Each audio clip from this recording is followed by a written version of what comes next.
Hello friends, welcome to my channel study with श्रुति।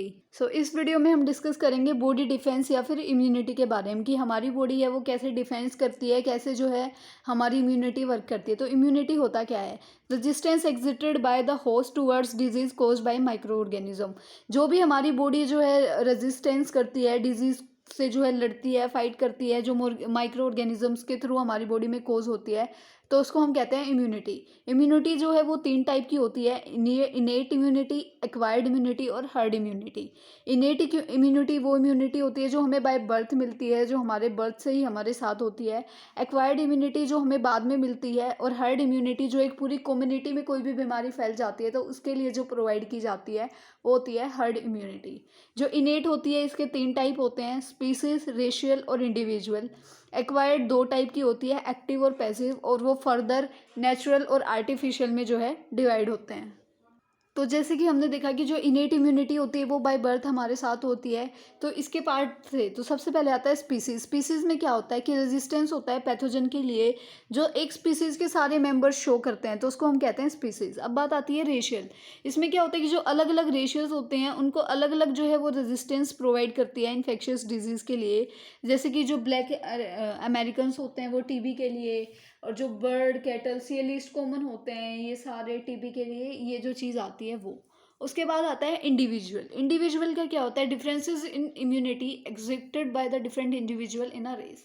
कि हाँ, एक जो इम्यूनिटी है उसके लिए क्या क्या डिफरेंसेस आ रहे हैं, कैसे कैसे जो है एक इंडिविजुअल का रोल प्ले हो रहा है, कैसे वो उसकी इम्यूनिटी वर्क कर रही है एक डिजीज़ के लिए, वो चीज़। तो ये 2 टाइप की होती है, सेलुलर और ह्यूमोरल।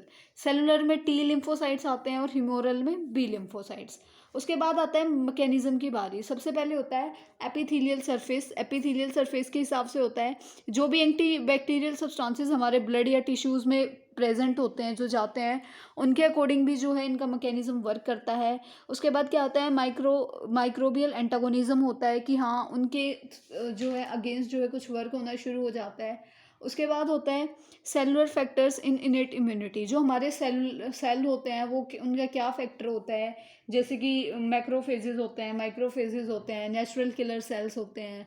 और वैसे ही अगर आप जानना चाहें एंटीबैक्टीरियल जो सब्सटेंसेस होते हैं बॉडी या टिश्यूज़ में, तो इसमें आप क्या कर सकते हैं? बीटा लाइसिन हो गया, बेसिक पॉलीपेप्टाइड्स हो गए, एसिडिक सब्सटेंसेस हो गए, तो वो सारे जो हैं यहाँ पे एंटीबैक्टीरियल के अंदर आते हैं। माइक्रोबल एंटागोनिज्म में यानी कि जो हमारी स्किन या म्यूकस जो भी हमारे जो बैक्टीरियल फ्लोरा के अगेंस्ट जो प्रोवाइड करते हैं वो चीज़। इन्फ्लामेशन, जब भी हमें कोई भी इन्फेक्शन होता है तो वहाँ पे इन्फ्लामेशन होनी शुरू हो जाती है। और फीवर तो मोस्ट कॉमन जो है सिम्टम होता है जब भी हमें कोई भी इन्फेक्शन होता है। उसके बाद आती है एक्वायर्ड। एक्वायर्ड वो इम्यूनिटी थी जो हमें बाद में लेनी पड़ती है, तो इसके भी 2 पार्ट थे। तो सबसे पहले आता है एक्टिव एक्वायर्ड इम्यूनिटी। यहाँ पे क्या होता है? जो इम्यूनिटी डेवलप होती है after being to expose to an infection. मतलब एक बार कोई इन्फेक्शन हो गया और उसके बाद जो है हमारी बॉडी ने एंटीबॉडीज़ बना ली, तो जो इम्यूनिटी वो होगी वो होती है एक्टिव एक्वायर्ड इम्यूनिटी। तो इसका पहला पार्ट था नेचुरल एक्टिव एक्वायर्ड इम्यूनिटी। इसमें क्या होता है कि एंटीबॉडीज़ बनती हैं एक्सपोजर होने के बाद। वो क्लिनिकल भी होती हैं और सब क्लिनिकल इन्फेक्शन से भी हो सकती हैं, यानी कि ऐसे इन्फेक्शन से भी हो सकती हैं जिसमें सिम्टम्स हों, और ऐसे भी हो सकती हैं जिसमें कोई सिम्टम्स हमें ना शो हो रहे हों। उसके बाद आर्टिफिशियल एक्टिव एक्वायर्ड इम्यूनिटी में क्या होता है? ये वो एंटीबॉडीज़ होती हैं जो हमें किसी वैक्सीनेशन के बाद मिलती हैं। जैसे कि हमने अभी वैक्सीन्स लगवाई थी तो उसके बाद जो हमें मिली वो होती है आर्टिफिशियल एक्टिव एक्वायर्ड इम्यूनिटी। अब बारी आती है पैसिव एक्वायर्ड इम्यूनिटी की। ये वो इम्यूनिटी होती है जो हमें किसी और से मिलती हैं या किसी और चीज़ से मिलती हैं। समवन और समथिंग एल्स जो है यहाँ पे काउंट होता है। तो सबसे पहले होता है नेचुरल पैसिव एक्वायर्ड इम्यूनिटी। इसमें क्या होता है? जो एंटीबॉडीज़ एक मदर से उसके बेबी को मिलती हैं वो होती हैं नेचुरल पैसिव एक्वायर्ड इम्यूनिटी। जैसे कि मदर मिल्क से हमें IgA मिलता है। उसके बाद बारी आती है आर्टिफिशियल पैसिव एक्वायर्ड इम्यूनिटी की। ये वो एंटीबॉडीज़ होती हैं जो एक्वायर होती हैं इम्यून सीरम से, जैसे कि टोक्सोइड, जिस एग्जाम्पल होता है इसका DT। उसके बाद बारी आती है क्या होता है? हर्ड इम्यूनिटी, जो हमने पढ़ा था वो क्या होता है? Also known as community immunity की। पूरी कम्युनिटी इम्यूनिटी का जो है हम इसको कहते हैं।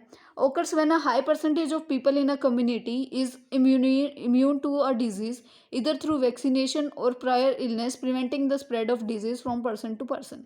तो क्या होता है कि जब एक हाई परसेंटेज में लोग या कोई भी एक कम्युनिटी में जो है एक बीमारी फैल रही है और आप उसको प्रिवेंट करने के लिए उसको इम्यूनाइजेशन जो है प्रोवाइड कर रहे हो, वैक्सीनेशन दे रहे हो। जैसे कि अभी हम कोरोना का एग्जांपल ले सकते हैं कि सबको वैक्सीन्स लगाई गई हैं हर एक कम्युनिटी में, हर एक एरिया में, ताकि जो डिजीज़ का स्प्रेड है उसको रोक सकें, पर्सन टू पर्सन डिजीज़ ना फैले।